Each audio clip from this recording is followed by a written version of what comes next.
ब्रह्ममुरारिसुरार्चितलिङ्गं निर्मलभासितशोभितलिङ्गम्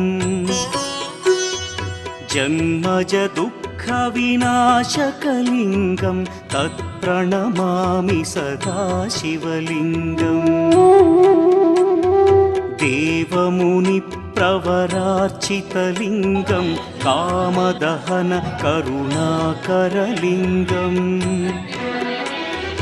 रावणदर्पविनाशकलिङ्गं तत्प्रणमामि सदा शिवलिङ्गम्